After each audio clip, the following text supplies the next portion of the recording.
Сәлем достар. Бүгін әйел кісінің не үшін жүктілік кезінде бел ауыратыны жайлы нақты себептерін айта кетейін. Әйелдердің көбінің жүктілік кезінде бел ауырады. Бұл ауру қалыпты жағдай болуы да, сондай-ақ тез арада дәрігерге қаралуға себеп болуы да мүмкін. Сондықтан белдің ауруының себептерін нақты анықтап алу керек. Жүктілік әйел өміріндегі ең бақытты әрі сақ жүруді қажет ететін ерекше кезең. Сондықтан кез келген жайсыздық үлкен мазасыздыққа себепші болады. Ағза адамның дүниеге келуіне дайындалып біршама өзгере бастайды. Ал бұл өз кезегінде болашақ ананың денсаулығына елеулі әсер етеді. Бел ауырса не істеу керек? Мұнда шағым туындауының себебі көп екенін ескерсек, бел ауырған жағдайда дәрігермен кеңескен дұрыс.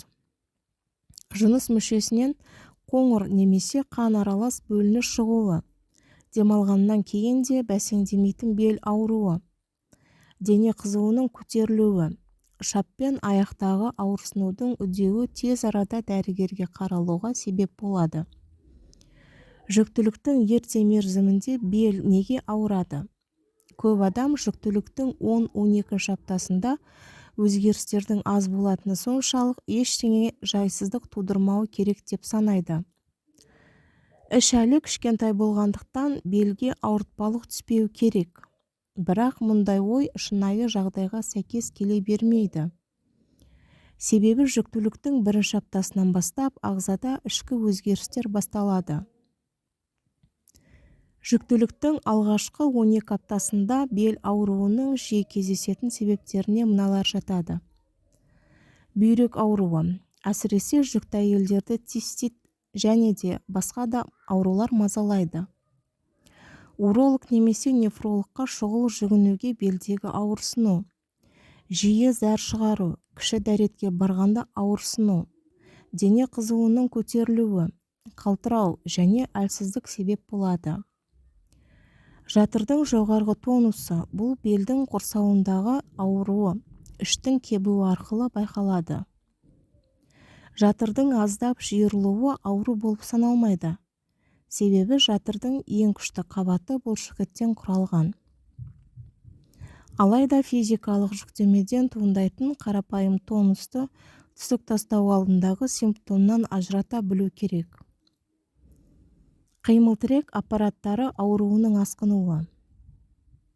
Радикулит, остеохондроз, омыртқа жарығы. Егер анамнез кезінде осы тектес проблема болса, онда жүктілік кезінде асқынуы әбден мүмкін. Алайда шамадан тыс мазасызданбаған жөн. Себебі дәрігер тиімді терапия тағайындау арқылы жағдайды оңтайландыра алады. Гормонды өзгеріс. Жүктілік кезінде релаксин гормонының деңгейі біртіндеп арта береді де, бұл омыртқа буындары қозғалғыштығының артуына және сіңірлердің босануына алып келеді. Бұл жағдайда белдегі ауырсыну ұзақ серуен, ыңғайсыз жатып ұйықтағаннан немесе компьютер алдында ұзақ отырғаннан кейін пайда болады. Жаңа түзілістер. Омыртқада қатерлі ісіктің пайда болуы ауырсыну және жайсыздық тудырады. Ағзада болып жатқан гормонды өзгерістер салдарынан жаңа түзілістер қарқынды түрде ұлғайып, ауру тудыруы мүмкін. Егер ерте жүктілік кезінде ауырсыну қарқын артса немесе толғақ тәрізді сипатта болса, сондай-ақ қан аралас бөлініс пайда болса, онда тез арада дәрігерге қаралу керек.